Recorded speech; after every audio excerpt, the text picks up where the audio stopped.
and this is how the state views gaming as a general sense. It's still very much children play games, adults don't. And in a way, if you're an adult playing games, why the hell are you? In Australia, violence is okay, sex is okay, sexualized violence is the devil. Going back, 30, 40 years where there was this outside kind of persona that Australians didn't give a rat's. We're all larrikins, we're all jokey. Somewhere in the last 30, 40 years, inside us, it's really warped and it's kind of starting to get a little bit rotten. You've been listening to my good friend Kabbie from Australia, and this is the Emotive Podcast. I'm your host, Dan Dahlstead, also known as Orange Sherbet, but for the purposes of this show, I'll be using my real name from now on. For those who don't know, I mentioned this, I believe, in the introductory episode. Many people online, including those who are guests on the show, are more comfortable using an alias. There are good reasons why they will do this, but for me in this podcast, I guess I prefer to have my real name on it. It took me a little bit to come around to the idea of that, but that's where I'm at, and you can still call me Orange Sherbet or Sherb or whatever you prefer. I don't mind it, but I always respect the privacy of anybody who wants to be on the show. If they want to go by an alias, that's totally fine with me. And getting back to the content of the show, I do have some plans for some bigger ideas, some more produced pieces coming up in the future, as well as a lot of interviews with friends of mine that I've met through Twitch and otherwise, so look forward to that. And in today's episode, obviously, we're talking to Kabbie from Australia, and I've always found it curious about how other countries deal with free speech, deal with ratings in movies and video games and that sort of thing. Never really got a grasp on how Australia handled their business, and honestly, I didn't exactly realize that it was a governmental board handling the ratings of video games until I started looking into it for this episode. But Kabbie gave me a rundown on all of that, as well as some other more politically charged topics related to censorship and whistleblowers, and some disturbing developments going along those lines. So I wanted to let him speak his mind. I wanted to learn more about it. So I hope you'll hear him out. I hope you enjoy the episode, and please welcome my guest, my good friend, Kabbie.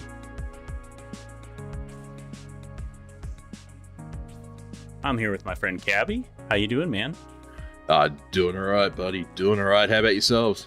I'm doing great. Hey, welcome back to the show. Oh, thank you. Thank you for having me back. Yes, I didn't know if you were going to have me back, but that's all right.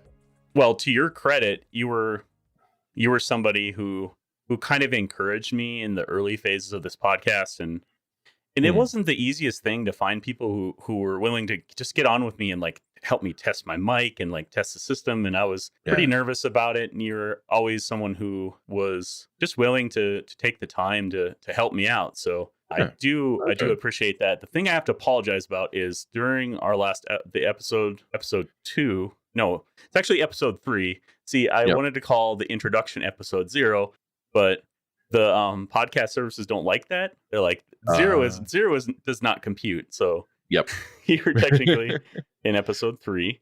I took the time to more speak about my own Twitch origins, and I actually found myself interrupting you at times. So I'm sorry about that. I think no need. It's all good. It's all good. I'm sure people probably would enjoy your voice more anyway. So that's fine. I don't know about that, man. There's something about your exotic accent.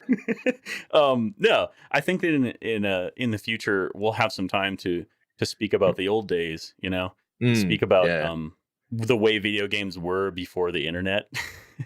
When I was a youngin'. Yeah, man. But no, today I sent you a message because it was a couple hours before we're going to record, and I wanted to go get some exercise. And in my haste to get going, I forgot my earbuds. I forgot my battery from my phone in case I get low on battery, because I usually put my phone on the holster because my phone's too damn big for my pocket. Put my earbuds in, get on the bike and ride and listen to music or a podcast or something. Yep. Didn't bring my earbuds this time, and I'm not going to be one of those guys that turns the stuff on a speaker or anything like that. Yeah. So it took me out of my comfort zone a little bit. I didn't have enough time to go home, so I was like, let's find something interesting to do today. I went and took a walk along the river, and it was kind of cool. It was kind of cool. It was a different experience. Usually I do it with one earbud in my ear and one out.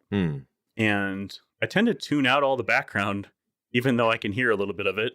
Yeah. And this time I was able to kind of listen to the river kind of rushing along, and it was got to appreciate nature a little bit. Got to smell some literal horse shit, and because there's some, even though the trail is kind of a natural area, there's still a few little horse farms in that along there. Yeah. And well, horse poop is such a pleasant smell, but no, I understand, like, getting out there and getting into nature, even if it's a suburban kind of a nature, it's still a natural environment. Not having that kind of distraction of either music or that the podcast, as you were saying, it is a different experience. Having that natural kind of stimuli around you, and it also, for me anyway, helps me think a lot better when I do that. Normally I'm someone who will listen to like soundtrack music, instrumental stuff like that when I'm working, try and get some inspiration and things like that. But there's just something different about the natural sounds, the birds, as you said, the water, even the wind going through trees or going through grass or things like that, and littered with cows, horses having a turd. It's just, it's a surreal kind of, it shouldn't be surreal, but I think modern day society makes it surreal kind of experience. Yeah. Because we have access to these distractions and, exercise, and it's kind of my time to zone out, and I think that what it does is it helps me think, but really I'm just zoning everything out a lot of times. And today when I was walking, I was just thinking about the town that I live in and how this was the town that I always wanted to live in when I was a kid, because this is where my uncle is from. This is where some other family is from. So we would come here once a year for holiday, whether it be Thanksgiving or Christmas. And I always liked it. I don't know why. I just always did. And fast forward 30 years, just fortuitous as it was, I ended up having an opportunity to live here. And now when I go along these trails, it is some of my old haunts of when I was a kid. And as a kid, I thought about how it was as a kid. Like, I wanted to explore. I wanted to, take a branch of this trail and just see where it led.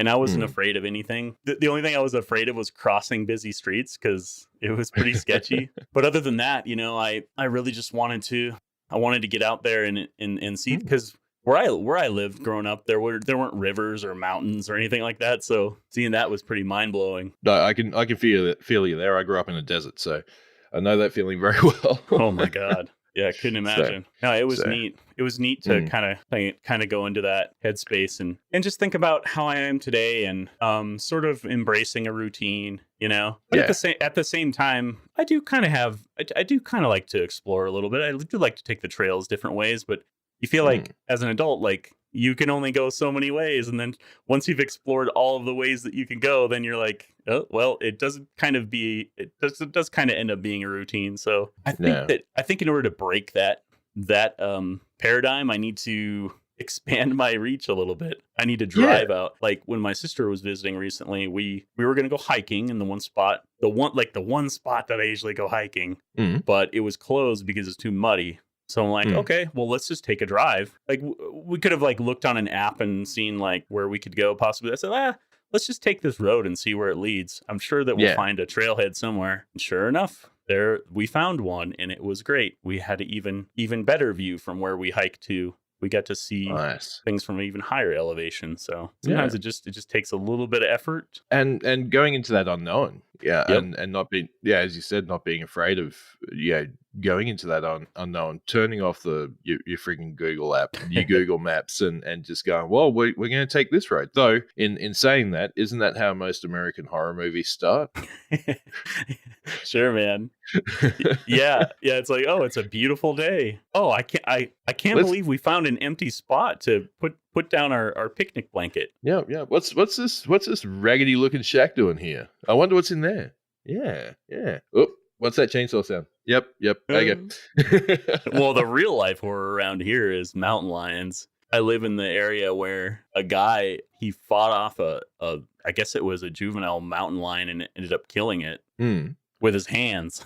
Oh, if bloody hell. if that was a full grown mountain lion, guy definitely wouldn't have stood a chance, but No. he managed to do it somehow. See, this is what I get about. I don't get this about like Americans having a joke about all the deadly things that live in Australia, right? Okay, yeah, sure. We got snakes, we got spiders, we got lizards, and a general of other nasty things that could possibly kill you if they bite you, right? Okay, fair enough. I understand that kind of that fear of smaller things. But I'm sorry, I am much more fearful of a great big fucking bear barreling down on me. Okay, we don't have that.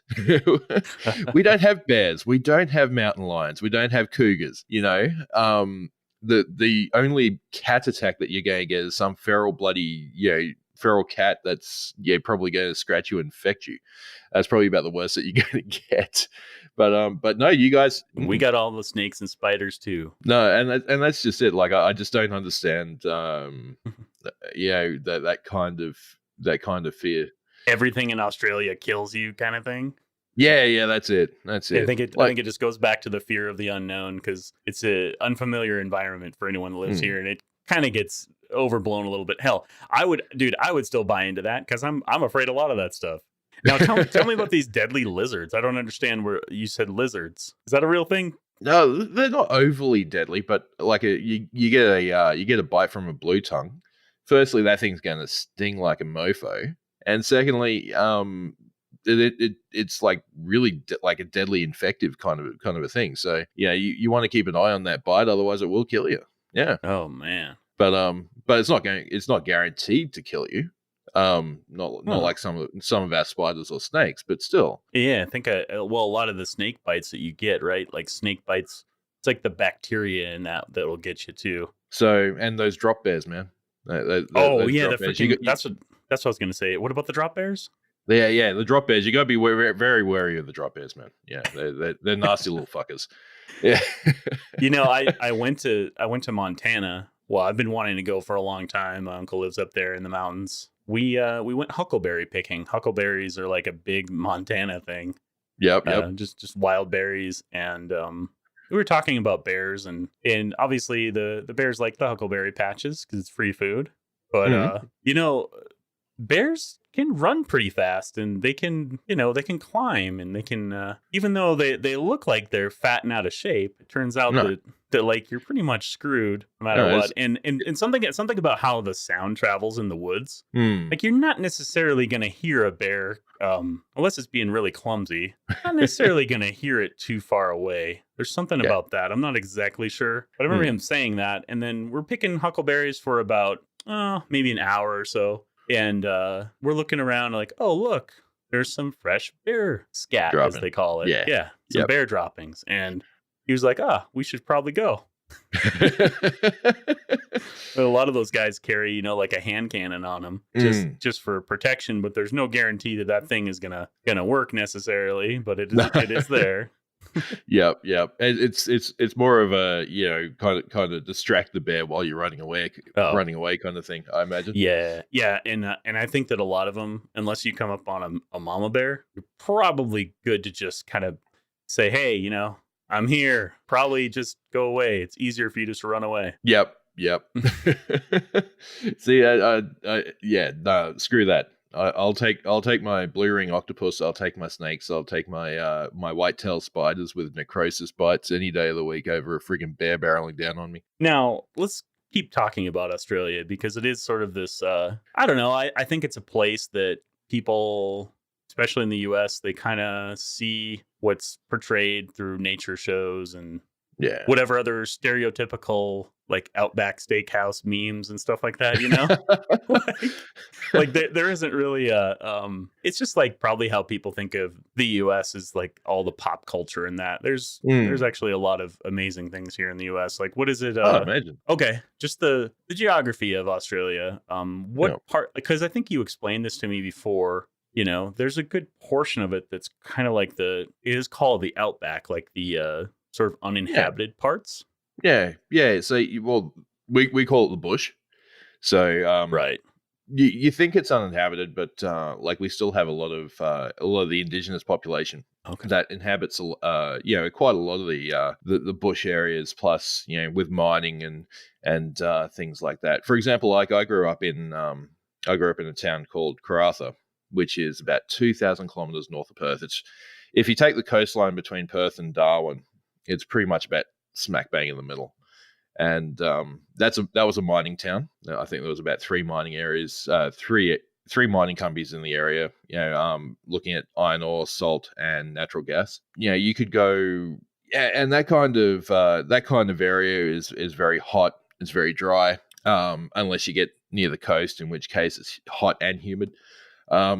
It's probably, like I said desert before, but it's probably more arid. Trees are very few and far between, and you can only see them near creeks, kind of thing. Because of the iron content, everything's red. Oh, really? So yeah. So that's that was the kind of area that I grew up in WA. So that was that kind of area, and that's an area called the Pilbara. But you go north and you've got the Kimberleys, which is starting to get rainforesty, which is where most of the crocs are. You go south from there and you've got the wheat belt, which is kind of farming area. You go east and you got the Great Sandy Desert, and that's just one state. True enough, Right. That's like Western Australia is like the biggest state, but that's just in one state. Over in Victoria is probably Victoria and Tasmania are the only two kind of states where it snows. I've never seen snow. Say, for example, it just doesn't happen. I didn't know that it actually snowed in Australia. Yeah, you have to get pretty high. Oh, sure. Well, that makes sense. But like Tasmania, because it's so, Tasmania, you could spit on the Antarctic from there. So, it's not that far away from that kind of thing. So, snow there isn't that uncommon. But in Victoria, you have to go up into the hills to do it. But yeah, it just generally doesn't snow much anywhere else, if ever.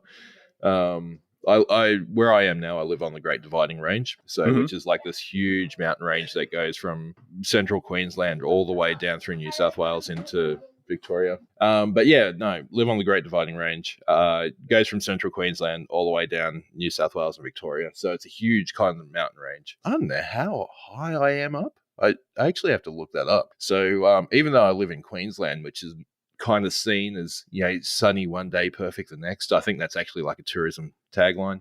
Yep. I kind of live in a town which is so anti-Queensland, it's not funny.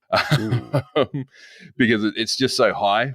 It's got its own little climate. For example, like we're getting kind of days at the moment where it is middle of winter here, but like 15 degrees Celsius to with minimums of 1 or 2 in the morning. Whereas kind of everybody sees Queensland as this place where, even in winter, it's like a 20-degree day. I totally didn't just Google that and convert it into Fahrenheit. Yeah, I've got no idea. Hey, so, there we go. Mean max temperature is 74 degrees Fahrenheit. Mm-hmm. Mean minimum temperature is 55. That's a good temperature in the winter for here, man. Well, that's kind of like all year round. That's not the winter average. Yeah. So as I said, like it's not so bad, but it's not the sunny Queensland kind of. We've got the Gold Coast. Say for example, where people are still getting out in their itty bitty bikinis, kind of thing. Even in the middle of winter, that's not. It's kind of like this. It's got its own little climate. Interesting. Kind of an area. Yeah, that is interesting. Yeah, Australia has quite the tourism board, don't they? Oh, yeah. I have to admit, like, I think we've discussed this on your stream before, but Paul Hogan. Hulk Hogan,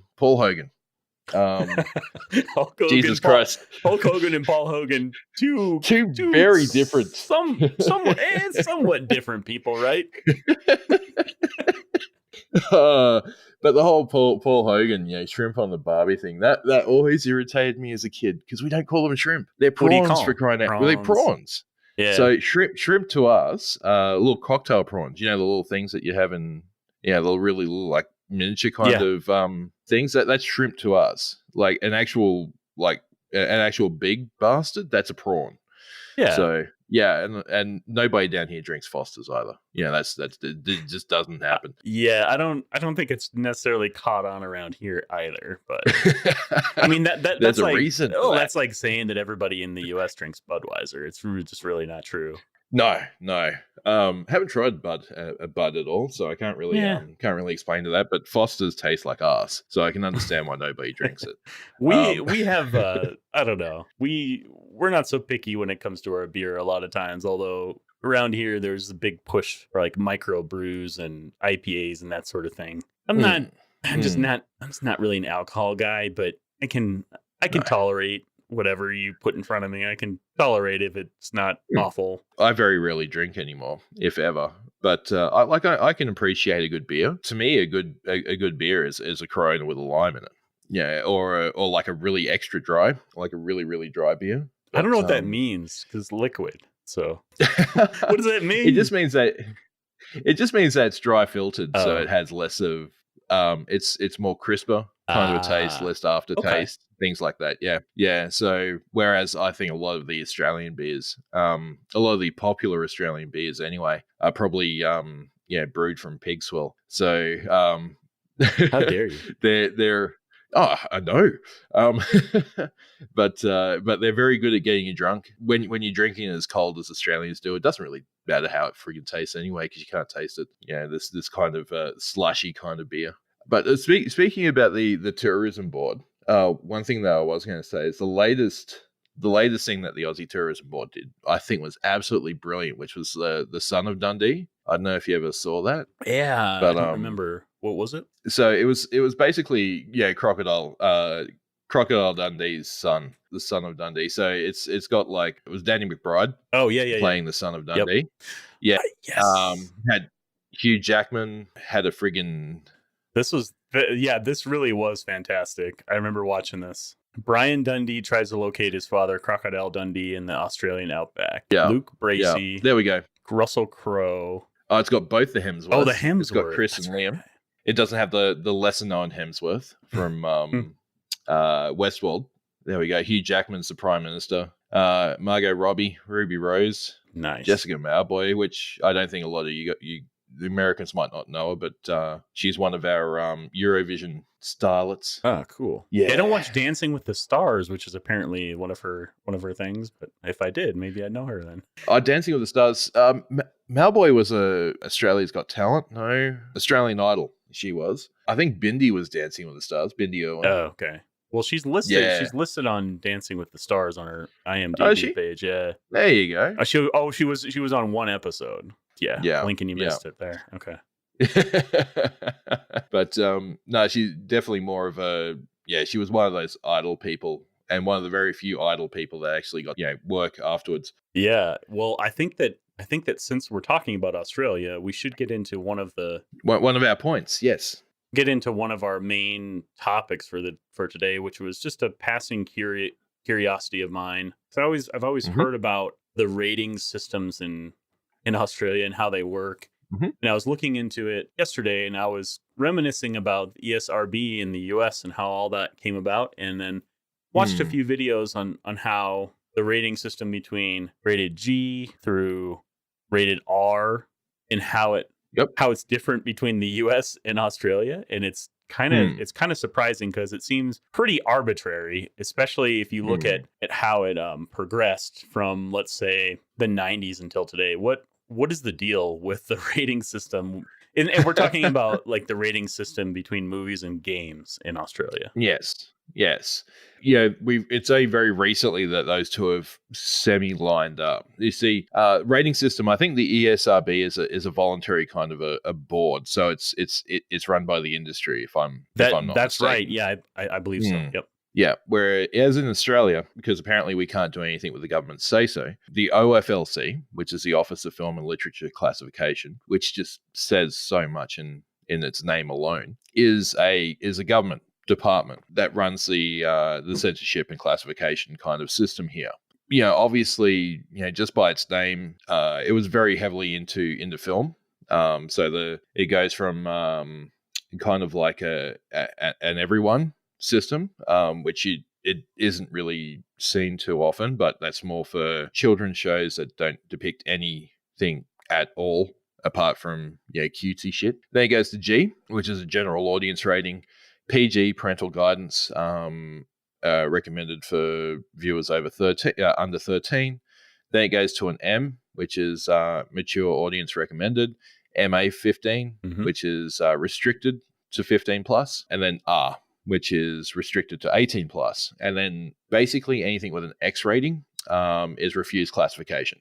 Yeah. Okay. Yep. So that's generally how that works. Now, that was in film for as long as I can remember, at least the 80s. Right. And it's always been that way. Now, with the emergence of video games, in the late 80s, early 90s, into a kind of broader pop culture here, that system didn't apply until this little game. I don't know if many of you may not have heard of it, called Duke Nukem 3D. Yep. So, yep. Now, in Australia, violence is okay, sex is okay, sexualized violence is the devil. And, basically there was a huge call out because of Duke Nukem 3D because it had strippers. Right.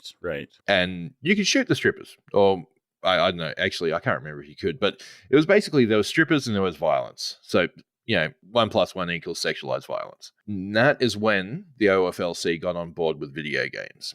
Okay. Now, Duke Nukem was finally able to be released in Australia. It was the very first game to be refused classification. And it finally able to be released after the developers put tassels on the strippers' nipples. That was basically the it's just like, okay, fine, it's all good as long as you put some twisty little tassels on them. And that was kind of the first real kind of controversy. Duke Nukem finally got an MA rating from that one, but when they originally brought the system over, that's classification system over to games, they didn't have an R rating because according to Australian politics, children don't adults don't play games. That's completely convoluted. Yeah, definitely not. So it has taken us years, absolutely just it's only been in the last few years that we've finally gotten an R-rated system, and that was basically the government kind of twisted that into a way where basically anything that was scraping in with the MA15 before was now an R. So they weren't kind of expanding the system to allow more adult content into the system at all. It was just basically restructuring everything. What was originally what had previously been an MA15 and just scraping by on that was just going to a higher tier now. They still weren't going to even consider anything that could be considered like as I mentioned before, sexualized violence is the big one. But also there's a few other kind of odd little ticks in there as well. I think the big game that has ever been refused classification down here has been Fallout 3. And you may be thinking, what's so wrong about Fallout 3 that they'd ban it? Yeah, what was wrong with that game? I didn't play that one, but explain to me. Basically, it wasn't any of the content as such. It was more when Fallout 3 was originally submitted, instead of MedX, which was like the health pack in the Fallout universe, it was called morphine. Okay. Now, according to Australians, because we're so afraid of the evil drugs, you can't have in video games a real world drug having positive effects. Right. I see on this page that you linked me, it says the guidelines for classification of films and computer games also state that as general rule, material that contains drug use and sexual violence related to incentives and rewards is refused classification. So when it says it's refused classification, basically it's unfit for sale. Yeah. So it needs to be classified to be able to be sold. Right. It's almost like getting the government involved with classifying these movies and games is a bad idea, and it's kind of arbitrary and convoluted based on standards that they set up rather than what the public wants or what the public can tolerate. Yeah, exactly. And this is, this is kind of, an echo of Australian culture in so many other facets of our life as well. There's a lot of criticism about our government over the last couple of decades becoming a very much a nanny state where we're not allowed to do, certain things. For example, like me as well, I'm trying to quit smoking at the moment. Now I'm trying to use the vape system to be able to, cut down on that. But to actually get, vape juice that is has nicotine in it. Now, because nicotine is technically a controlled substance in Australia, Okay. whereas over there you can buy the vape juice with the nicotine in it and all that kind of stuff. That's fine. Yeah, I can pop down to the 7-Eleven and they got about 20 different varieties of vape juice there. Exactly. I need a prescription, and What? and so I need a prescription to have vape juice with nicotine in it. I can get nicotine free vape juice from the shop. That's no hassle. But if I want nicotine in it, I have to have a prescription, and I have to import it from overseas because it's illegal to produce. Okay. Yeah. So the cost of it's going to be just sky high. I would, or not so bad. Yeah, it's not terribly bad because New Zealand is very open to it. Like if it was the US, it's bloody stupid expensive to import from the US. But thankfully, New Zealand actually has a brain. Wow. And I can get it within a week from there as well. So it's not too bad. Okay. I see. I was picturing you importing it from Europe or something. Oh, that would even take longer. Yeah. Yeah. No, that'd just be nuts. So, no, it's much more easy to import shit from the US than it is Europe, as you can imagine. So what are some other like noteworthy games that have been refused classification? Just recently, probably South Park, The Stick of Truth. Oh yeah. Because of the anal probe scene. Apparently that is sexualized violence. Apparently. No, there was another one too. Wasn't it Saints Row 4, like a similar thing? Saints Row 4, also similar thing. And both of those games just took the absolute mickey out of the Australian OFLC. It was great. I love it. So crying, I think South Park had the crying koala bear just pasted over the scene. Saints Row 4 and South Park's Stick of Truth are both in the same year. Yeah. There's three games in that year, and State of Decay, which was in 2013. I believe it was a similar thing as Fallout 3. Oh, had the drug? Yeah. Yeah, they had meds that you could heal yourself with that kind of they alluded to them being morphine or something like that. Yeah, so you can't have a real world kind of a drug. It has to be completely fictional. Because just in case we don't know the difference, and take some morphine thinking that it's going to help us fight.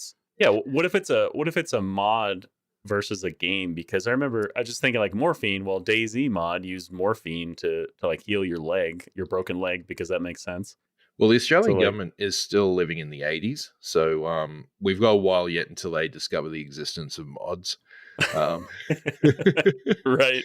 So, I was just thinking about that. Like, I wonder if they would come out in protest about that if it was something that was super popular and being widely distributed without them being able to put a classification on it. Yeah. Well, if it got as popular as something like, let's say, Fortnite or something, if it was sweeping across the nation and infecting the minds of the youth. Yes. It's already doing that.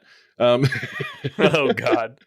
So I think I said last time, like that's the go-to for our current affairs programs is Fortnite addiction. It's just the general kind of older population in this country has no fucking clue, none. And being a gamer in Australia since the 80s, it's something that I've had to live with, for such a long time.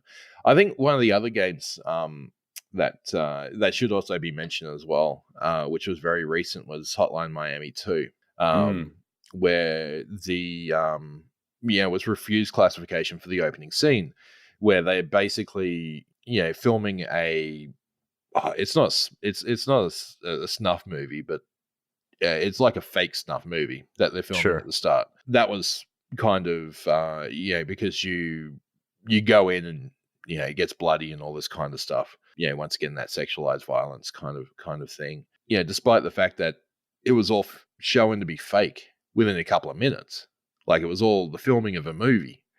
But no, we can't have that. The developers, I think Devolver themselves have said had said that just pirate if you're in Australia, just pirate it. We don't give a shit. Yeah, they actually have their response here on this article. Hmm. Okay, so I'm just going to sum up what they said. I'll put a Hmm? link to it in the show notes. We are aware of the recent report published by the Australian Classification Board in regards to Hotline Miami 2, and they are in communication with them, and they wanted to clarify a few things. To clear up any possible misconceptions, the open cinematic was first shown in June of 2013 and has not changed in any way. Clear that players were given a choice at the start of the game whether they wish to avoid content that alludes to sexual violence. Sequence in question is presented below in context, both after choosing the uncut version of the game and after choosing to avoid content that alludes to sexual violence. The scene itself was like the filming of a movie. It definitely was shown as they were filming a movie.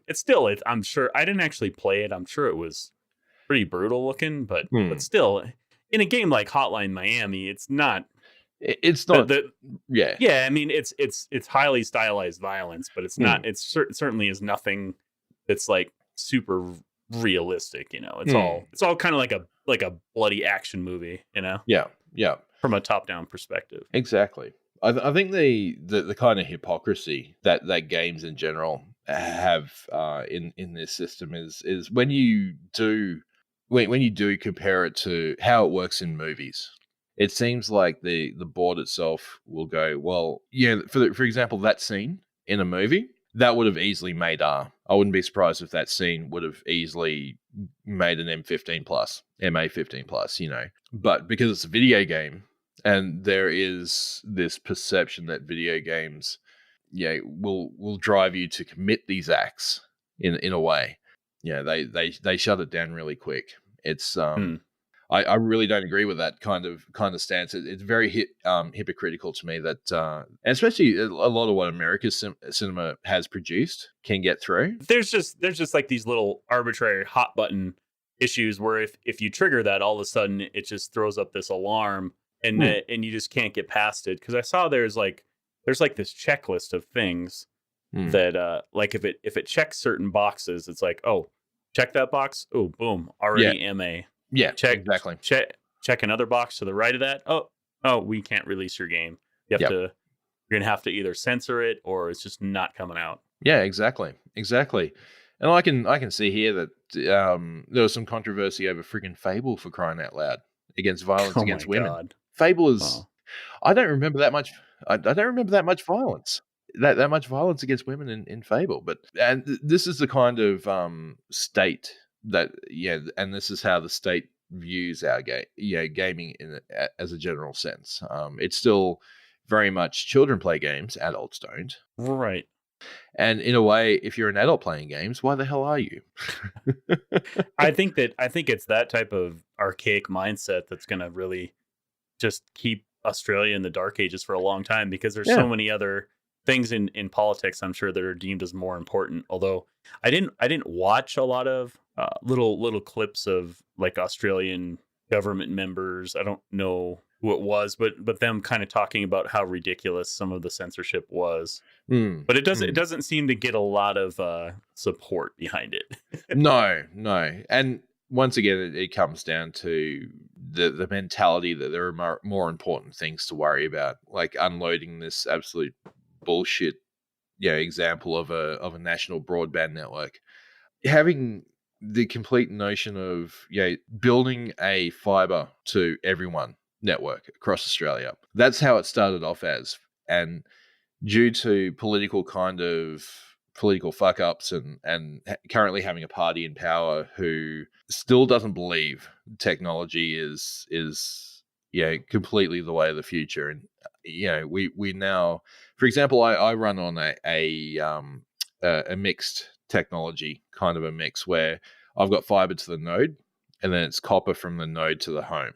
And it's like, all just so they can cut costs, in relation to this. And true enough, I've got I think a 50 megabit download and a 20 megabit upload now. But Okay. in comparison to the rest of the world, and especially a lot of even developing countries, they will still pump out a fiber network. It doesn't make a lot of sense to me. But that's the mentality of our government, Hmm. and the kind of need to focus more on primary industries and mining and all that, rather than looking at other ways of supporting ourselves in the future when mining isn't going to be as big. Our government is so concerned with coal, opening up coal mines, all this kind of stuff. And, it's not really going to be the future. I mean, any sane person can see that it's not going to be the future. What's the outlook for the future? Like, how much of an annoyance is it really that these sort of government classifications on movies and video games still exist? It seems like there's only like a few things that won't get passed. Yeah. And that's just it. Ultimately, on the whole, it doesn't affect us in a great way. I think the main annoyance there is it's still having the government sit there and telling us what, knowing that the government can actually sit there and tell us what we can and can't watch, and possibly having that power abused in the future if there is something, if there is going to be something critical of say the government. And we've seen this in the past few weeks where the Australian Federal Police have actually performed raids on journalists in Australia due to a leaking of information. Yeah. So it's getting to the, and especially with something like that happening, there is that kind of concern of, well, when is the government going to? Are we going to have that kind of freedom to openly criticize that we've enjoyed, especially as Australians, a very, very larrikin sense of taking the mickey, taking the piss out of the government forever. It seems like from an outside perspective for me that they are kind of inching towards just trying to kind of wedge in these little legal loopholes for them to do these things like raids on people and they'll have some sort of a legitimate legal right to do so, and that is kind of the scary thing, right?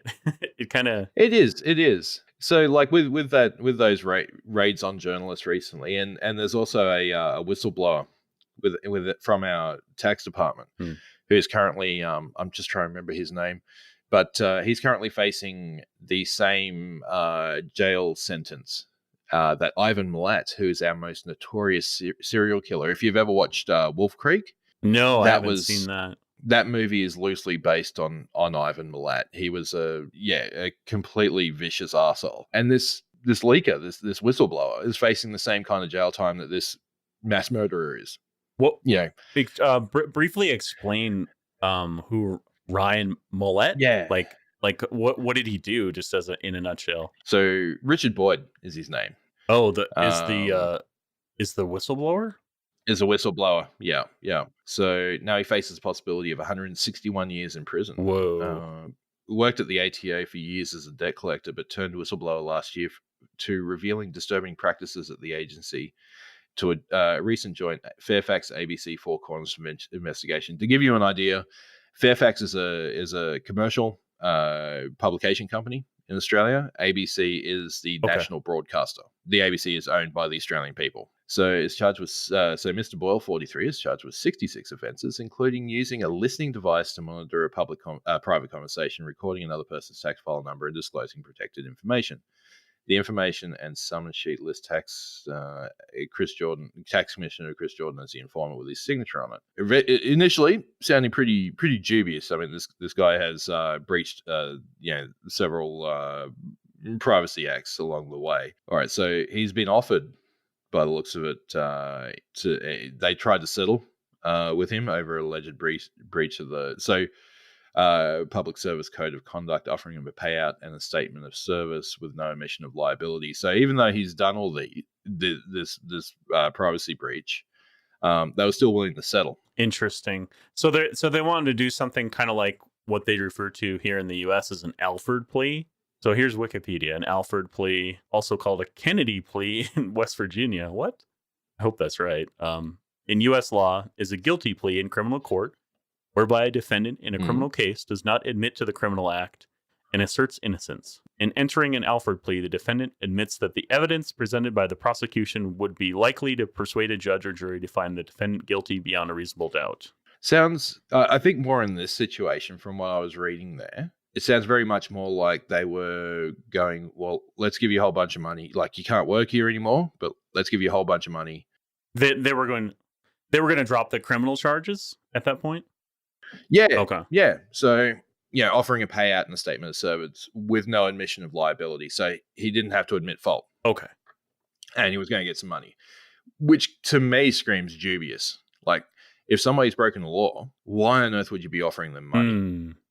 Willing to wipe the slate clean. But looking at the actual investigation itself, which it's having a look at he's kind of blowing the whistle on our tax office attempting to seize funds from the bank accounts of taxpayers assessed to owe the tax office money, regardless of personal circumstances. So I guess there's in Australia we do have a very much a system designed to protect those who are vulnerable. Right. Whether that's emotionally, financially, things like that. So if someone can't afford to pay back a debt, we're not necessarily going to throw them in jail or send the debt collectors after them or knock in some kneecaps or something like that.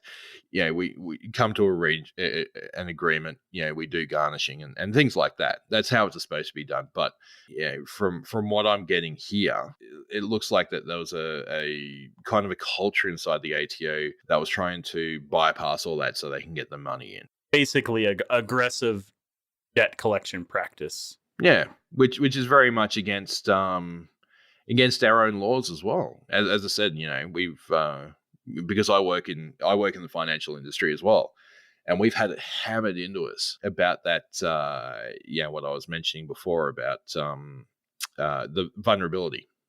Vulnerable customers and things like that, and the ATO would have to basically be following the same kind of code of practice in regards to this, but we have to deal with it in a very particular way. When it comes to customers like that, you can't brute force payment.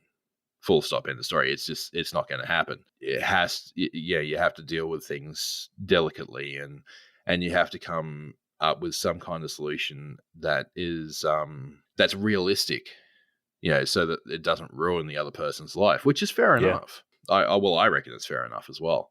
By the looks of it, it's something that the ATO, our own our own government was going, well, that's not gonna fly. We need this money. We need it now. From especially in an Australian kind of sense, we're very much a what was it, mongrel bunch of bastards. How Australian can you get? Well, it's like Richard said. It's very simply, he's like, if people don't speak up, how are they going to change things? Exactly. And it wasn't like he leaked some sort of like military secrets or something. Like, it wasn't like these were things that were putting people in danger. It wasn't putting other people's lives in danger. In fact, it was just in the defense of people that can't really speak for themselves. Exactly. And going through the privacy laws was their way of trying to basically tag this guy down and just going, well, we're not going to. That's chilling. It really is. It's kind of important to remember, because even a lot of Australians don't quite get this. Like, we're so ingrained of having American culture through TV and things like that. We don't actually have things like freedom of speech. We don't have that kind of Bill of Rights. So because another kind of thing that is happening at the moment is I don't know if you've ever heard of a guy called Israel Folau, who's a rugby player. No, but he basically decided to stand up as a Christian and basically denounce homosexual practices. I don't know if in the sport or in general, but he made some pretty nasty remarks about homosexuality in general, and lost his job with the rugby commission for doing so. And then he has basically trying to sprout all this freedom of speech stuff, and it's just kind of like, dude, it's not America. Plus, you can't scream freedom of speech. Plus, I don't know that stuff like that really falls under freedom of speech when it's in the context of your Mm. job, right? Like, And that's the other thing. I think when a lot of people down here anyway think that freedom of speech means that you can say anything you want, but the reason why I brought that up in the first place was, Australia is a country where you can be, because we don't have that Bill of Rights, you can be prosecuted for saying stuff like, you can be prosecuted for saying stuff like that. And there's a because there is actually there's a very controversial law about discrimination as well. About how you can't discriminate. Hateful discrimination. right. Kind of thing.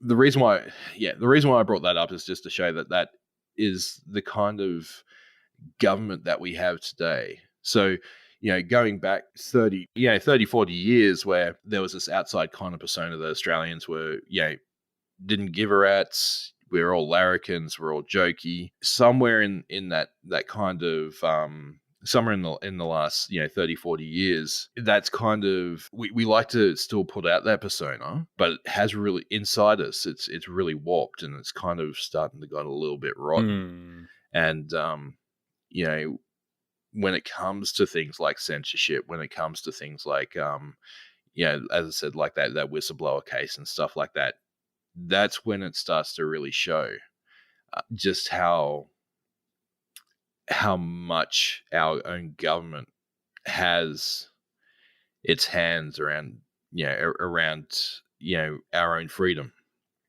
It's with what's been happening lately, I think it's very worrying, to be perfectly honest. I'm pretty sure that you weren't expecting that to no, come and from censorship. I'm sure I sound like an idiot too, because I'm not a legal expert, but free speech people do definitely mistake the definition of it. It doesn't mean you can say whatever you want. Definitely not. Yeah, no, Definitely not. But no. don't expect to keep your job if you're speaking from any sort of platform that's Oh being yeah. recorded or broadcast to anybody. It's Mm. just one of those things, man. Like, And don't expect to be a billionaire football player oh yeah, who wants to raise his legal funds on GoFundMe and expect that GoFundMe to work out. yeah, He did. He tried to that's do it. crazy. GoFundMe shut it down. GoFundMe shut it down. Yep. How can we briefly talk about this encryption law? I do want to mention it because I thought it was crazy. So, Mm, in sort of researching, well, I say researching, and sort of reading just a little bit into the game censorship topic that we started on, I saw this other thing pop up about this Australia data encryption law, and I watched a YouTube video on it. So that means I'm an expert. No, not really. oh yeah. Why don't you tell me a little bit about this? Because this was also shocking to me, and I don't know if people even heard of this. Yeah. And well, I was about to say, actually, watching a YouTube video means that you did more research than an Australian politician, dude. So you're fine. Yikes! Shots fired. But basically, this encryption law.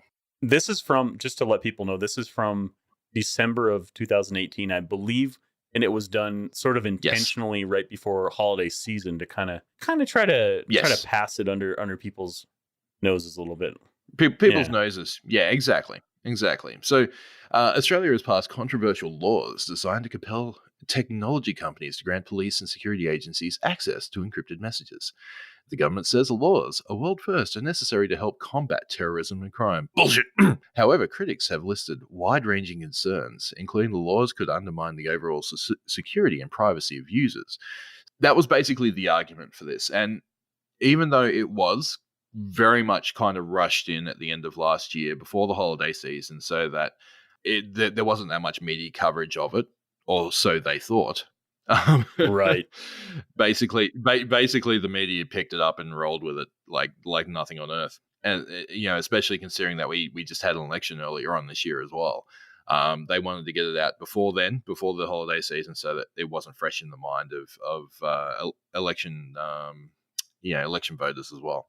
Yeah, so the whole kind of mentality behind this is after a couple of failed terrorist attacks during last year, especially a couple of years before, where we had the Lint Cafe siege, and We had the dude trying to blow up a popular kind of center in Melbourne until somebody with a shopping trolley took him out. Absolute trolley hero he was. Damn right, man. Yeah. But the government seems to think that the only way of stopping this is by cracking through the encryption on our personal messages. And this apparently that's the only way. And examples of this are like WhatsApp and other things like that. Signal. Yeah, things that where you can send encrypted messages back and forth, and they can't be tracked unless you have the device that it's been sent from, right? Yeah, exactly. And as much as we like to sit there and go, well, yeah, these messages are secure, there's been software for years that can crack this shit. It's illegal to have. Right. And for intelligence agencies and things like that, I have to admit that it would be incredibly frustrating trying to track down some of these terrorists and things like that, and not being able to go into things like WhatsApp or Signal, and which is where apparently a lot of the planning is done, or a WoW chat room, as one case was. On the other hand, we have to think about what kind of liberties are we willing to give up for that security? And to be perfectly honest, having that kind of encryption against, especially commercial interests, trying to get into what you're saying so they can sell that information on and so forth, that to me seems to be the willingness to protect your own privacy of what you're saying to other people is incredibly. But it's an incredibly important. Yes, I do believe that privacy, and especially in a country where, as I was mentioning before, we have crazy privacy laws. But it's all right. We're going to stop terrorism. Sure. Bullshit. But that sort of surveillance hasn't been able to prevent terrorist attacks in the past. Not all of them. I mean, certainly some, but it's not going to 100%. It's not going to be a 100% solution for it. And no, it isn't. It is a way of preventing, as you said, some of it, but it's not the be all and end all, and it's not something that I'm personally willing to give up my own privacy for a small amount of security. Right. No. And the other thing about this was, I believe that the government would have these sort of secret courts, kind of similar to the FISA courts here in the U.S. The FISA court being a U.S. federal court established and authorized under the Foreign Intelligence Surveillance Act of 1978 to oversee requests for surveillance warrants against foreign spies inside the U.S., which, they've been using that for years, ways to wiretap people, That's sort of where the U.S. whistleblowers came in, That's where Edward Snowden came in, kind of showing how the U.S. government is wiretapping our citizens here. But in going back to Australia, where it gets wonky is how the government actually is going to utilize some of these provisions in the. It's always been presented to us as the data encryption law. Yeah, but the thing about it, the way that this good YouTube video that I watched had mentioned that there's a couple different ways that they can request this information. There's really no way for the tech companies to refuse them access to this data that they're requesting, and also they're not allowed to talk about it. They're not allowed to say that they gave up this information, and also it seemed like they might even have to build in backdoors into their software to allow them to have access, which is another thing. Yeah. So they have to build these backdoors into the secure software. Yeah. Which makes the software completely vulnerable to anybody else that finds that. It's not secure anymore. It's plain and simply not secure anymore. If you're building backdoors in the shit, you can't be advertising that shit as secure, because it's not. It's just it's plain and simply not. What happens if let's just say our law system isn't exactly the most secure system around? What happens if criminals get their hands on this technology that accesses these backdoors? Right. So in summation, this encryption law is pretty much allowing the government to have free reign to have surveillance on anyone in these secret courts. Yep. without any sort of oversight, and it also forbids people from being a whistleblower. Yes, but if it's being used in a irresponsible way, if you speak on it, you're going to end up like this Richard Boyle guy, or probably much worse. The guy who just wanted to talk about improper debt collection practices. Imagine what happens to somebody who speaks about improper surveillance by the government. Oh boy. No, yeah. That's exactly it. We don't want our own. We don't want the need for our own. You mentioned him before. What's his name? Snowden. Yeah. We don't want the need for that. We've had enough embarrassment over friggin' Assange as it is. Oh god. Yeah. But yeah, we've already had our own issues with that. We don't want to have to do that with our own government. It legitimately makes me, and probably for the first time ever, fearful of my own government, to be perfectly honest, the way things are going on, and the way things are developing. As I mentioned before, towards the start, we were always, me growing up, we were always this larrikin kind of a nation. The prime minister, when I was growing up, was known for holding a record of being able to down a friggin' Tawley. Like, is that like a 40 ounce? 40 ounce? Or what is that? What was it? Because the person I'm talking about, you don't have ounces over there. You don't have ounces over there. No, but milliliters. but back then, I have to admit, like in the 80s, because that was the thing. Like in Australia, the decimal system, what it's called, that only came in the 60s. When we're talking about the 80s, a lot of people still used the imperial, the metric system. So a lot of people still use the beer record. What's his skull record? So the person I'm talking about is Bob Hawke. And he had the record, Guinness Book of Records, mind you. In 1954, he sculled 2.5 pints of beer in 11 seconds. Okay. Stop right there. Just stop. Yep. So your former prime minister from the 80s. Mm-hmm. Okay, Bob Hawke. He has a Guinness Book of World Records. This means that he had to call up the Guinness Book of World Records and say, "Hey, come over here and look at this cool shit. I'm gonna chug some beers." Yeah. So that was your prime minister. that was our prime minister. That was his uni days. That was at Oxford. Oh, okay. Yep. Oh, okay. But still, I thought he did it while he was prime minister. That's how you made it sound. There we go. It's a yard glass. That's what we call it, a yard glass, 2.5 pints. But he has done it. Whilst since I think there's a YouTube video of him here during a cricket match doing a beer in 10 seconds. But yeah, this sounds like the Australian equivalent of Rob Ford or something. You know what I'm talking about? Yeah. He was once again those larrikins, one of those kind of larrikin spirits. He actually died this year at 80 something. But rest in peace. Rest in peace, Bob Hawke, the 23rd Prime Minister of Australia, and the person who quite famously said that any employer, I think the day after we won the America's Cup in '88, I do believe. He said any employer that fires their employee for taking a sickie today is a bloody mongrel, something like that. Wow. So that's the type of Australian government I grew up with. And what is it? What is it nowadays? Is it like fear of this, fear of that? Is that why things have tightened up so much? Yeah. Or is it just, what is it? I think there's a lot of fear mongering going around, but also I think that there is much more of a play for political power than there used to be. Speaking of Hawkey, he was ousted by his deputy, Paul Keating, towards the end of his career. That was very controversial back then, but it seems to have be a running joke nowadays, considering that we've had how many prime ministers have we had in the last 4 years? I think 7. Oh, is that right? Yeah, I kid you not. What in the world? Really? So we currently got Scott Morrison, affectionately known as ScoMo. ScoMo. Oh boy.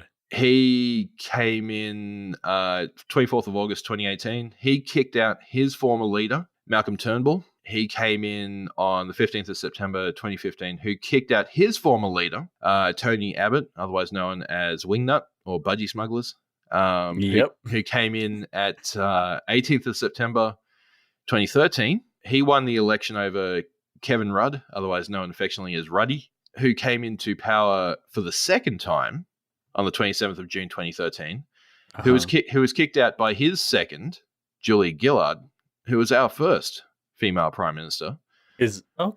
On the 24th of June 2010, who kicked out Kevin Rudd the first time when he first came in on the 3rd of December 2007. So that's at 12 years. Yeah. 1, 2, 3, 4, 5. There you go. 6.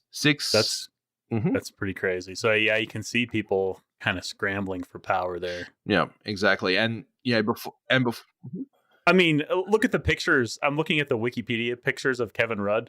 The first time, kind of a serious face going into power in 2007. Yep. Second time around, much more relaxed, much more jovial, much more relaxed. But then again, was kind of ousted pretty quickly thereafter. So yeah, well, that was actually an election. So he lost a wingnut in that election.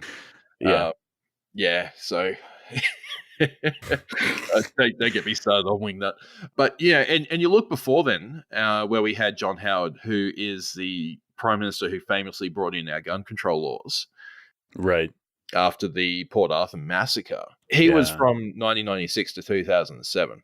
He had 11-year run. Keating was in there for 5 years.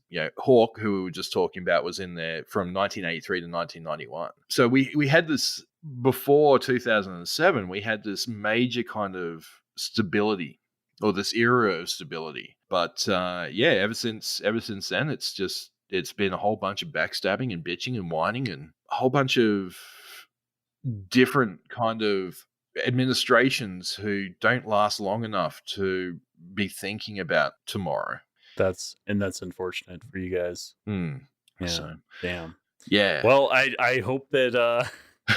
I hope that the people can speak their minds enough and will vote with their conscience. You know? Yeah. What is it that people can do to make a change around? Well, I mean, we need to. We've spoken out, and in a lot of times we've spoken out in the best way that we can by completely taking the piss out of it, especially the amount of leaders that we've had. Both of our political parties have definitely changed their internal rules as to who can be leader. Because I think where you guys you elect the president and then you elect the your Senate and members of the House and so forth. Yeah. Whereas for us, we only elect our local member. Okay. So, and that local member is then associated with a party, whether it be the Liberal, the Liberals, Liberal National kind of conglomerate, or the Labor Party. Those are the two major parties in the country. And then we go for our local member. Our local member then votes on who leads their party. And this is where a lot of the backstabbing and all that's been happening. This is why it's been such a we haven't been electing leaders in every couple of years. They've been having internal squabbles in their own party, where Ruddy was taken out by Gillard, and then Gillard was taken out again by Ruddy. Ruddy lost the election, so that was in one. That was almost in one term. I think that was over the course of two terms of prime minister terms. Whereas he lost the election, and then Wingnut was taken out by Turnbull. Turnbull was taken out by ScoMo. ScoMo finally won that election.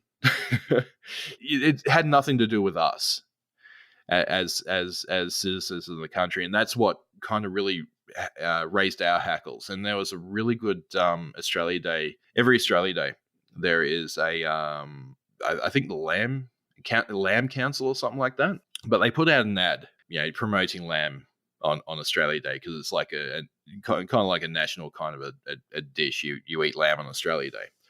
Don't know why, but apparently we do. For me, it's a snag on a piece of bread, for crying out loud. I don't need a lamb chop.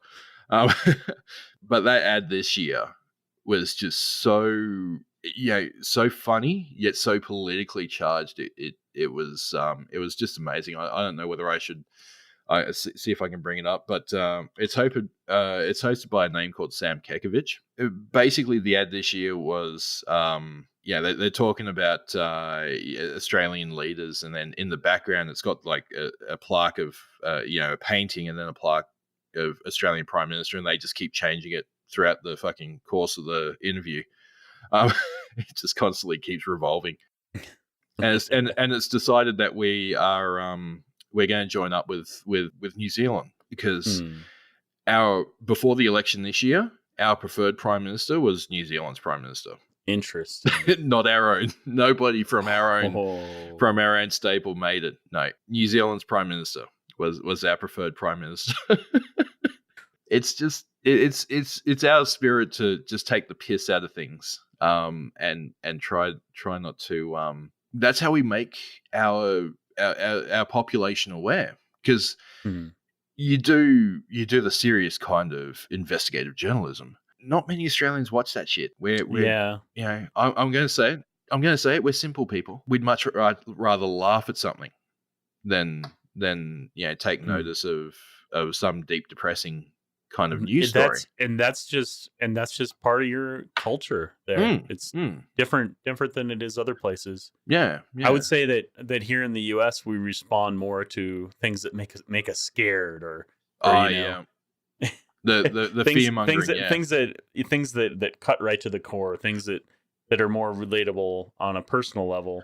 Unless you're a boomer on Facebook, that's how boomers on Facebook pretty much operate in Australia. Yeah. Okay. Now, of course, the younger generation is different. They respond to memes and that sort of thing. Yeah, pretty much. And whatever sort of stuff that their friends.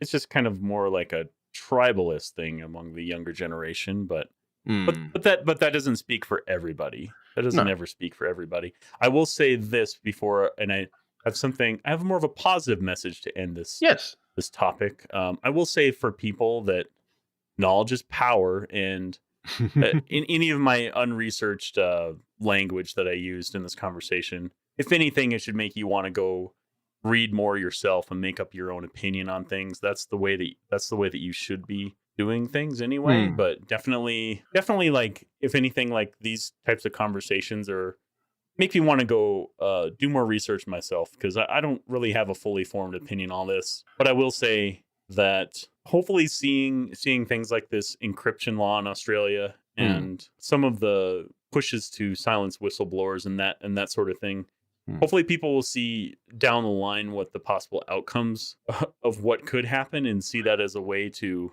sort of mobilize and stand up against this sort of thing, because it really could have some serious consequences in the future, and not just in Australia. Looking into that topic some, you see how bad it is in other countries already. Countries that don't even allow encrypted messages to be sent in some countries. Exactly. But anyway, that's my take on it, and I don't know what you take away from all of it, and where you see anything going, or any sort of positive takeaways you have. I have a lot of faith in my countrymen. Things are very much in a shambles, like, politically, in my country. And has been for, as you can see, for the last 10 or so years. But I do have a lot of faith that when the line is pushed, and it is pushed too far, we're not a bunch of people who would stand for that. We would make our opinions known very well. Yeah. There'd be the good old protests and things like that, but ultimately we would make that opinion known at the polls. Absolutely. For thankfully, our terms are only 3 years, so Yeah. Change is coming, hopefully, for you guys. In a good way. Well, yeah. All right. Here's another charged topic that's more to our sort of internet lives. Talking about Twitch, the website, and a recent. That's right. We're gamers, aren't we? Yeah. Yeah. in our spare time. Yeah. I got an email one day, since I am a partner on Twitch. I had an email about a webinar about a new feature that was coming, and I didn't attend the webinar. But then shortly after the webinar started, they also sent out this help topic. Mhm. I tried to find a blog post for this because Twitch does have a blog and they post new features on there. It didn't appear on the blog. It might be going up by the time you hear this. I'm not sure. But it is about subscriber streams. Reading from the help.twitch.tv article on subscriber streams. Subscriber streams give creators the option to host a stream for their most dedicated community members, subscribers, VIPs, and moderators. During setup, simply select your audience and chat permissions via your dashboard. Go live with a personal gaming session, Q&A, or discuss future content ideas with your biggest supporters. Subscriber streams are a great way to show appreciation to your core community and thank them for their ongoing patronage. During a subscriber stream, anyone can access your channel for a free preview, and each stream is automatically tagged via Twitch's native tagging system for easy discoverability. So like somebody goes to their following page, people that they follow, and it shows all the live streams going on. It will show you whether it's a subscriber only stream or not. I haven't seen anybody using this. However, there's some more stuff about this. There's some more stuff about this I should read as well. The minimum requirements to broadcast a subscriber stream are: you must be a Twitch affiliate or Twitch partner. You must have broadcast at least 90 unique days as affiliate or partner. 90 days. 90 unique days, that's calendar days. Must have not violated Twitch community guidelines in your last 90 unique broadcast days. This means that if your channel received a suspension, you would need to broadcast on 90 different days without another violation to be eligible again. If you are not a current subscriber or of a channel broadcasting as a subscriber stream, you can still tune in for a free preview. I believe it's like 5 minutes or something. If you notice content violating Twitch's terms of service and community guidelines in a subscriber stream, please file a channel report. These channel reports are no different than any other stream. What kind of content can be streamed on subscriber streams? Subscriber streams are not private streams. They are smaller, more personal broadcasts that are available only to your subscribers, moderators, and VIPs. And to let people know, I don't know if people know about the VIP feature, but a broadcaster can tag someone with a VIP tag, and that gives them like this special icon by their name in the chat. Actually, I kind of skimmed over the fact that VIPs can access subscriber streams as well. That's interesting. Oh, that I did not know. Yeah, and they're saying best practices. You should put substream in your prefix of your title and subscriber only public chat. Well, that seems kind of a moot point. I don't know why you need that. I guess people just happening into the stream wouldn't be able to chat. I don't know. Just depends on the size of the broadcaster, I guess. And the VODs, the video on demand. As a partner, I'm not sure as an affiliate, you can set your VODs to sub only. The VOD will automatically be a sub only VOD, but you can go in and manually change that. You can go in and manually change the VOD if you want it available for other people later on, like for the public. Yeah. And clips can still be created during a subscriber stream and shared during and after the stream. Clips created from subscriber streams will not have any restrictions placed on them. So you'd have to go to your clips manager to edit that in that case. Oh, so, and there's tier 2 and tier 3 subscribers available, where people can pay extra to get additional emotes. Right now, it's pretty much all you get with tier 2 or tier 3. Thanks to my tier 3 subscribers, by the way, on my Twitch channel. I don't know how to thank you guys. It's pretty amazing, though. I've always appreciated that, even though I don't feel like I have anything to reward those people, but except for a couple of emotes. But you can't. I reckon personal back massages, dude. They'll work. I reckon. If I could do that over the internet somehow, I will. But yeah, there's no tier 2 or tier 3 subscriber only streams. That would be insane. And this does not stop people from completing their affiliate path to partner achievement, because your current viewers would be technically affected by that if you're on your path to partner achievement. If you're working on that. Yeah. So it doesn't affect that at all. Yeah, your sub only streams do not affect that. You have the option of removing VIPs and moderators from your subscriber stream. That's definitely not good best practices to remove your moderators from your streams. No. They're kind of there to do their job. Yeah. Can you use monthly Prime subscription to view a subscriber stream? Yes. I don't see why not. You're still paying. Gifted subscription. Well, of course, kind of silly questions, but I'm sure people ask those from time to time. I don't see anything else that I didn't mention. I saw it as just another kind of tool Yeah. in the toolbox for a creator. Hmm. And there's ways that people can do this responsibly. Hmm. And then someone on Twitter brought up a good point. If you're playing a game for the first time and you're trying to avoid spoilers, Yeah. a subscriber only stream might be decent for that. Hmm. However, you are kind of I think that in general, these subscriber only streams would mostly be used for sub Saturday or something, something in addition to the content you already provide, rather than as a replacement for your content. So Hmm. it's kind of just different ways to reward subscribers, because as it is through Twitch's standard features, there's really not much else except for chat badges, emotes, Hmm. and I don't know, like a role in your Discord server and things like that. Basically, like Flare. There isn't a whole lot else that you can really do, No. unless you are one of those people that has like subscriber only VODs or something like that. So this kind of addresses that, gives people a bit more just rewards for And subscribers. So what is your take on it? I don't see anything wrong with it, to be perfectly honest. I've seen a lot of people on Twitter up in arms, and that's before I realize it's Twitter.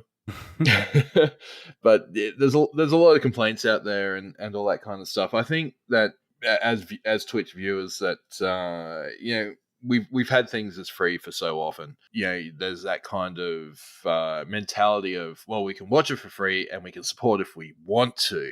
When now that there's the possibility of there's going to be some streams that we can't watch for free now. But I think that you'll find that any broadcaster that has that on permanently won't be broadcasting for much longer. I don't think that's something that I don't think that's something that the viewing public will put up with. Firstly, but secondly, you're cutting out anybody that has it on permanently. You're cutting out a lot of people who may not sub, but they donate. And that's a fairly sizable income for any streamer. Is the donation side of things. So it doesn't make sense to me for that any streamer in their right mind would have something like that on permanently. So I don't think there's that much of I don't think there's a great big risk of a whole swath of Twitch becoming pay-per-view in a way. Right. I agree with you that it is a tool. And I think that it is a very helpful tool. And with the success of I think Patreon, kind of shows that it's a tool that can be very successful for streamers if they use it appropriately. I think that there was a lot of people that I've seen kind of opinions on, and I'm going to be like a typical vulture and pick those opinions dry. But things like say a cooking streamer, say for example, you want to have a specialized cooking stream. It's going to cost you some money to do this. Why not have it as, because it's going to cost me some money to do this, I need to recoup costs, sub-only stream, guys. Or, generally anybody giving out advice that wants to, kind of be financially reimbursed. I do believe that it's a great tool, the cooking stream thing, but also, people who offer advice, the stream culture, the stream coach culture that has started to come up recently, they may want a particular stream to be pay-per-view, say for example. Okay. And that's kind of how I'm seeing the sub-only stream is very much like a pay-per-view kind of a scenario in relation to more traditional entertainment, special events and all that kind of stuff. You have to be a sub to kind of watch. I kind of understand that mentality, and it's a great tool for streamers to add to their financial income in a way. Mm-hmm. So I think doing it right, it's a great tool, but I also believe in like the internet Darwinism kind of movement. If you're going to do it wrong, you're not going to be streaming for much longer, I don't think. Yeah, man. There were some people that of course jumped the gun and thought that this was going to turn all of these so-called sort of the female just chatting streamers, which I don't really follow a lot of that drama, but people of course jump in and say that it's basically going to turn that into like a cam site or something like that. But I mean, it's not going to lock people out completely. People can still feel free to go through the just chatting session, which be careful. What the thumbnail shows is generally what's going on. So if you click on something, I was shocked what I saw the other day when I clicked on the just chatting section. Let's just say there was there's some pornographic material being played on quite a few of those. So I went in and hit the report button. I'm talking about just like full on hardcore. Hardcore fun going on. I don't know if I laughed because I couldn't believe it. I don't know if you want to go into this, but maybe something for later on. Have a look at the architect drama that happened just recently. Oh, you mean Artifact? Sorry, Artifact. I thought it was Architect. Yeah, fucking. I know my games, honest. That's why I was confused. Yeah. But Artifact. So, but when it failed, the category on Twitch basically became the fucking Wild West of streaming services. Porn. What? Why? Why though? So somebody was showing the New Zealand shootings. Yeah. What? Yeah. No, it was. I don't know whether it's something that you might want to have a look up later and talk about later on. But shit. That's pretty crazy. Yeah. No. But when you brought up the IRL kind of stuff, it's just like, well, yeah. I just don't frequent the just chatting section very often, but people that think that that this is going to change things, the sub only thing. No.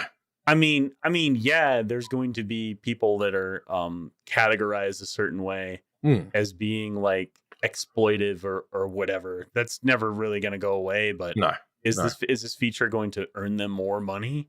Not necessarily. And is it gonna make it so that they can? This is giving them just carte blanche to break Twitch's TOS. No, the same people that kind of witch hunt these people and report their stream all the time, they're still free to go in and click on anytime they go live and watch it for a few minutes. Yeah, you got 5-minute preview. Yeah, exactly. Well, I don't know if it's 5 minutes, but let's just say it's 5 minutes. Yeah. I've yet to see someone take advantage of that. I think that people are still kind of afraid, any of the larger streamers. But I don't think they should be afraid to. I think that they should find ways to reward their subscribers. Exactly. I think that it might, for some of these channels that are so gigantic, what's it going to hurt to have a 2-hour sub-only stream where maybe the guy or gal that's streaming can maybe just do a Q&A session with their subscribers that they don't get to do all that often because their chat is flying so damn fast they can't keep up with it. Yeah, no, exactly. Yeah. Exactly. It would be a really good way of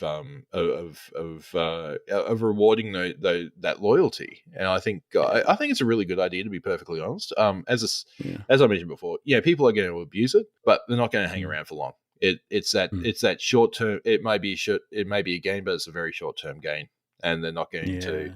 They're definitely not rewarding people being edgelords on Twitch. No, definitely. They're not standing for it. So now their enforcement of the TOS is a whole nother conversation. But we've run out of time, my man. Yeah. Well, hey man, I wanted to say thank you again for spending some time with me and chatting, and I'm sure we'll do it again in the future, man. No worries. And Kabbie's got to go because the fam has arrived. The fam has arrived. So, but dude, thanks very much for having me. Absolutely, man. Yeah. Well, I'm still recording. I'm just gonna let people know that they can find you on Twitter at kabbie_. And that's it. Yeah, that's it. Thanks very much for having me, guys. Enjoy. Ciao for now. Bye-bye.